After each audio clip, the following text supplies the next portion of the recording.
And right here in the United States, more than 20,000 law enforcement officers have made the ultimate sacrifice in the line of duty. One of them, NYPD officer Edward Byrne, was executed while protecting a key witness in a drug case in 1988.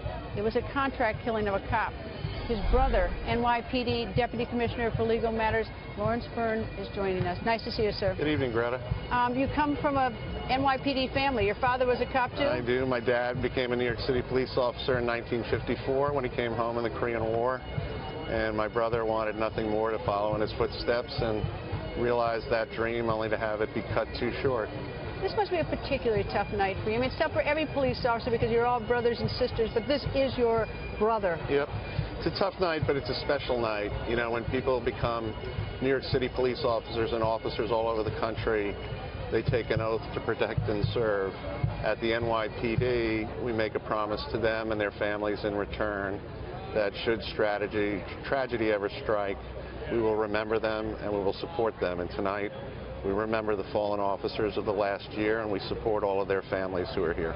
What's particularly touching is as I was walking over here, I met some police officers from Poland. Yep. And you told me that there are officers from what other nations? I met officers with Commissioner Bratton yesterday from Germany, from Italy, and obviously from all over the United States.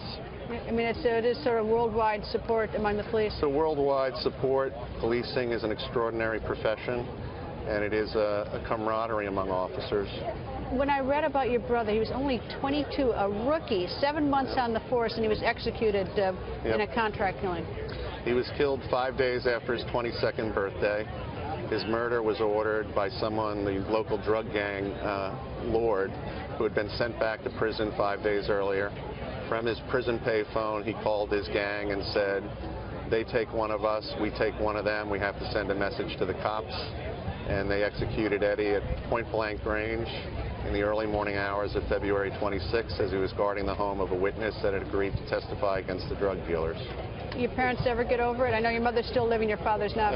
My parents forged ahead. They showed incredible strength. They were determined to have good come out of this tragedy, but no parent of a law enforcement officer ever recovers from the life loss of a child. And no police family. My dad had been a police officer 22 years. Never wants to get the knock at the door at 5 a.m. in the morning from the police chaplain. It can never be good news. You only hope to hear that your son or daughter was injured, not killed. That wasn't the case in Eddie's case, but we were determined to make some good come out of it, including building this beautiful memorial and the Byrne Justice Grant Program at DOJ, which has given hundreds of millions of dollars to departments all over the country, including the NYPD, for officer safety, officer training. So if Eddie's death helped to make the job a bit safer for other police officers, then that's a great accomplishment by a young rookie officer. Well, I thank you, and I know many thousands of others thank you as well, you and your family's sacrifice and your brother. But thank you for joining us, sir. Thank you. It's a pleasure to be here tonight.